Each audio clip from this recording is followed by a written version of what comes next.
Today I will be teaching about David, and I'm just going to let the word of God speak for itself. 1 Samuel chapter 17.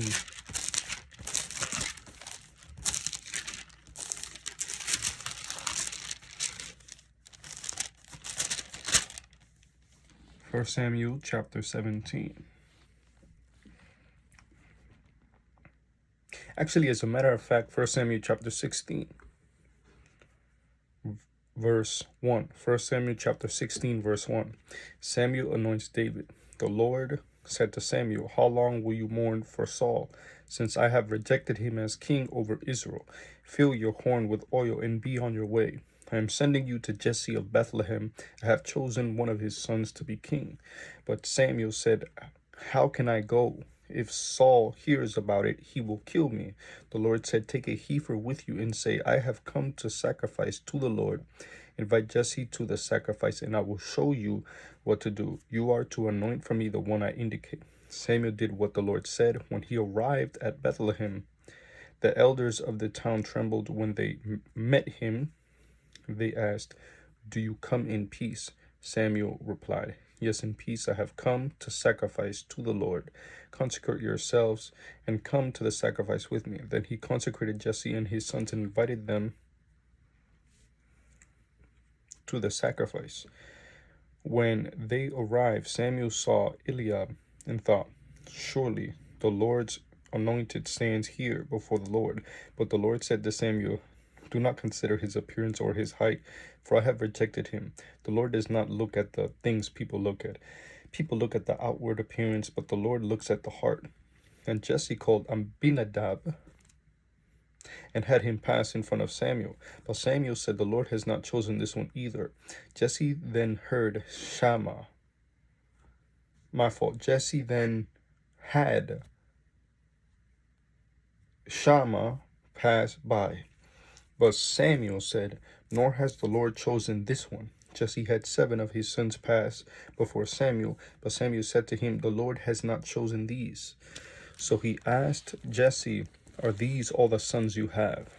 "They are still the youngest." Jesse answered, "He is tending the sheep."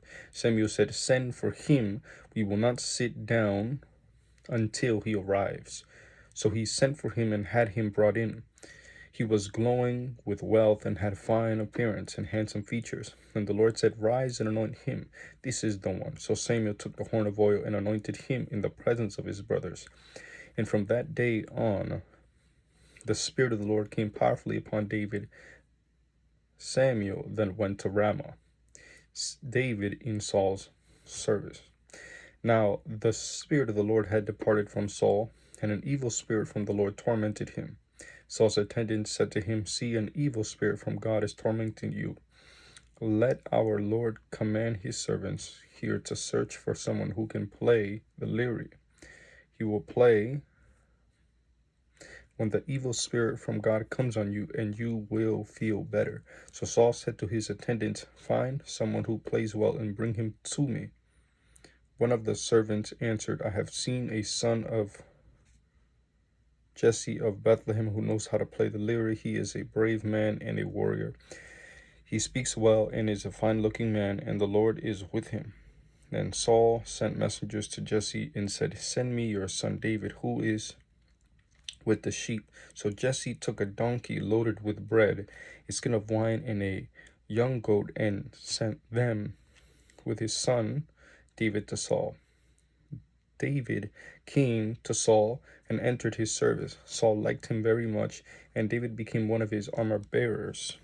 Then Saul sent word to Jesse, saying, "Allow David to remain in my service, for I am pleased with him." Whenever the Spirit from God came on Saul, David would take up his lyre and play. Then relief would come to Saul. He would feel better, and the evil spirit would leave him. 1 Samuel chapter 17, David and Goliath. Now the Philistines gathered their forces for war and assembled at Sukkot in Judah. They pitched camp at Ephes Damim, between Sukkot and Azekah. Saul and the Israelites assembled and camped in the valley of Elah and drew up their battle line to meet the Philistines. The Philistines occupied one hill and the Israelites another, with the valley between them. A champion named Goliath, who was from Gath, came out of the Philistine camp. His height was 6 cubits and a span. He had a bronze helmet on his head and wore a coat of scale armor of bronze weighing 5,000 shekels. On his legs he wore bronze greaves, and a bronze javelin was slung on his back. His spear shaft was like a weaver's rod, and its iron point weighed 600 shekels. His shield bearer went ahead of him. Goliath stood and shouted to the ranks of Israel, "Why do you come out and line up for battle? Am I not a Philistine, and are you not the servants of Saul? Choose a man and have him come down to me. If he is able to fight and kill me, we will become your subjects. But if I overcome him and kill him, you will become our subjects and serve us." Then the Philistines said, "This day I defy the armies of Israel. Give me a man and let us fight each other." On hearing the Philistines' words, Saul and all the Israelites were dismayed and terrified. Now David was the son of an Ephrathite named Jesse, who was from Bethlehem in Judah. Jesse had 8 sons, and in Saul's time he was very old. Jesse's 3 oldest sons had followed Saul to the war.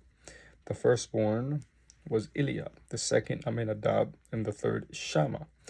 David was the youngest. The 3 oldest followed Saul, but David went back and forth from Saul to tend his father's sheep at Bethlehem. For 40 days the Philistine came forward every morning and evening and took his stand. Now Jesse said to his son David, "Take this ephah of roasted grain and these 10 loaves of bread for your brothers and hurry to their camp. Take along these 10 cheeses to the commander of their unit. See how your brothers are and bring back some assurance from them. They are with Saul and all the men of Israel in the valley of Elah, fighting against the Philistines." Early in the morning, David left the flock in the care of a shepherd, loaded up and set out as Jesse had directed. He reached the camp as the army was going out to its battle positions, shouting the war cry, "Israel!" And the Philistines were drawing up their lines, facing each other. David left his things with the keeper of supplies, ran to the battle lines, and asked his brothers how they were. As he was talking with them, Goliath, the Philistine champion from Gath, stepped out from his lines and shouted his usual defiance. And David heard it. Whenever the Israelites saw the man, they all fled from him in great fear. Now the Israelites had been saying, "Do you see how this man keeps coming out? He comes out to defy Israel. The king will give great wealth to the man who kills him. He will also give him his daughter in marriage and will exempt his family from taxes in Israel." David asked the men standing near him, "What will be done for the man who kills this Philistine and removes this disgrace from Israel? Who is this uncircumcised Philistine that he should defy the armies of the living God?" They repeated to him what they had been saying and told him, "This is what will be done for the man who kills him." When Eliab, David's oldest brother, heard him speaking with the men, he burned with anger at him and asked, "Why have you come down here? And with whom did you leave those few sheep in the wilderness? I know how conceited you are and how wicked your heart is. You came down only to watch the battle. Now what have I done?" said David. "Can I even speak?" He then turned away to someone else and brought up the same matter, and the men answered him as before. What David said was overheard and reported to Saul, and Saul sent for him. David said to Saul, "Let no one lose heart on account of this Philistine. Your servant will go and fight him." Saul replied, "You are not able to go out against this Philistine and fight him. You are only a young man, and he has been a warrior from his youth." But David said to Saul, "Your servant has been keeping his father's sheep. When a lion or a bear came and carried off a sheep from the flock, I went after it, struck it, and rescued the sheep from its mouth. When it turned on me, I seized it by its hair, struck it, and killed it. Your servant has killed both the lion and the bear. This uncircumcised Philistine will be like one of them, because he has defied the armies of the living God. The Lord who rescued me from the paw of the lion and the paw of the bear will rescue me from the hand of this Philistine. Saul said to David, Go, and the Lord be with you. And Saul dressed David in his own tunic and put a coat of armor on him and a bronze helmet on his head. David fastened on his sword over the tunic and tried walking around because he was not used to them. I cannot go in these, he said to Saul, because I am not used to them. So he took them off. Then he took his staff in his hand, chose 5 smooth stones from the stream, and put them in the pouch of his shepherd's bag, and with his sling in his hand approached the Philistine. Meanwhile, the Philistine, with his shield bearer in front of him, kept coming closer to David. He looked David over and saw that he was little more than a boy, glowing with health and handsome, and he despised him. He said to David, Am I a dog that you come at me with sticks? And the Philistine cursed David by his gods. Come here, he said, and I'll give your flesh to the birds and the wild animals. David said to the Philistine, You come against me with sword and spear and javelin, but I come against you in the name of the Lord Almighty, the God of the armies of Israel, whom you have defied. This day the Lord will deliver you into my hands, and I will strike you down and cut off your head. This very day I will give the carcasses of the Philistine army to the birds and the wild animals, and the whole world will know that there is a God in Israel. All those gathered here will know that it is not by sword or spear that the Lord saves, for the battle is the Lord's, and he will give all of you into our hands. So as the Philistine moved closer to attack him, David ran quickly toward the battle line to meet him. Reaching into his bag and taking out a stone, he slung it and struck the Philistine on the forehead. The stone sank into his forehead, and he fell face down on the ground. So David triumphed over the Philistine with a sling and a stone without a sword in his hand. He struck down the Philistine and killed him. David ran and stood over him. He took hold of the Philistine's sword and drew it from the sheath. After he killed him, he cut off his head with the sword.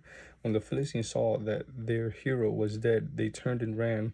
Then the men of Israel and Judah surged forward with a shout and pursued the Philistines to the entrance of Gath, and to the gates of Ekron. Their dead were strewn along the Sharaim road to Gath and Ekron. When the Israelites returned from chasing the Philistines, they plundered their camp. David took the Philistines' head and brought it to Jerusalem. He put the Philistines' weapons in his own tent. As Saul watched David going out to meet the Philistine, he said to Abner, commander of the army, Abner, whose son is that young man? Abner replied, As surely as you... He said, Whose son is that young man? He's on scouting report. Spiritual scouting report.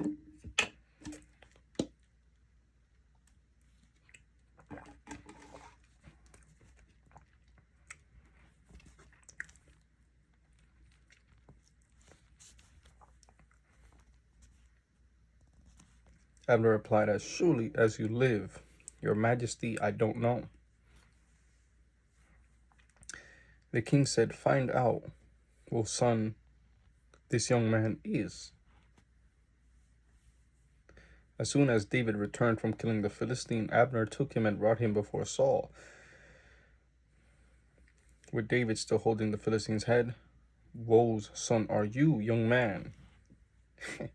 So Saul asked him. David said, I am the son of your servant Jesse of Bethlehem.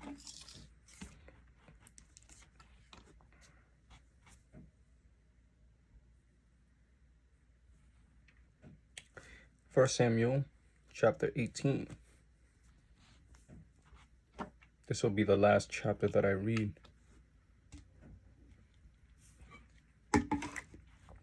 Saul's growing fear of David. After David had finished talking with Saul, Jonathan became one in spirit with David, and he loved him as himself. From that day, Saul kept David with him and did not let him return home to his family. And Jonathan made a covenant with David because he loved him as himself. Jonathan took off the robe he was wearing and gave it to David along with his tunic and even his sword, his bow, and his belt. Whatever mission Saul sent him on, David was so successful that Saul gave him a high rank in the army. This pleased all the troops and Saul's officers as well. When the men were returning home after David had killed the Philistine, the women came out from all the towns of Israel to meet King Saul with singing and dancing, with joyful songs and with timbrels and lyres. As they danced, they sang, "Saul has slain his thousands, and David his tens of thousands." Saul was very angry. This refrain displeased him greatly. They have credited David with tens of thousands. He thought, but me with only thousands. What more can he get but the kingdom? And from that time on, Saul kept a close eye on David.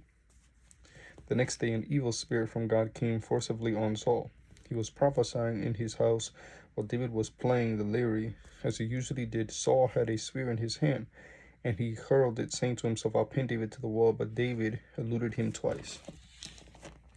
Saul was afraid of David because the Lord was with David, but had departed from Saul. So he sent David away from him and gave him command over 1,000 men.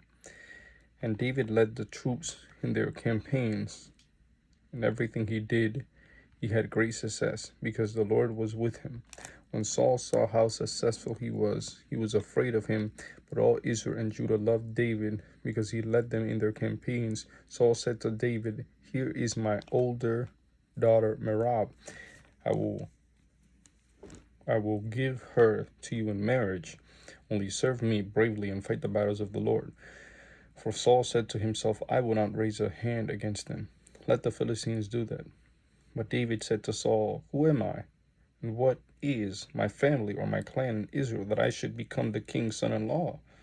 So when the time came for Merab, Saul's daughter, to be given to David, she was given in marriage to Adriel of Meholah. Now Saul's daughter Michal was in love with David, and when they told Saul about it, he was pleased. "I will give her to him," he thought, "so that she may be a snare to him, and so that the hand of the Philistines may be against him." So Saul said to David, "Now you have a second opportunity to become my son-in-law." Now Saul ordered his attendants, "Speak to David privately and say, 'Look, the king likes you and his attendants all love you. Now become his son-in-law.'" They repeated these words to David, but David said, "Do you think it is a small matter to become the king's son-in-law? I am only a poor man and little known." When Saul's servants told him what David had said, Saul replied, "Say to David, the king wants no other price for the bribe than 100 Philistine foreskins to take revenge on his enemies." Saul's plan was to have David fall by the hands of the Philistines. When the attendants told David these things, he was pleased to become the king's son-in-law. So before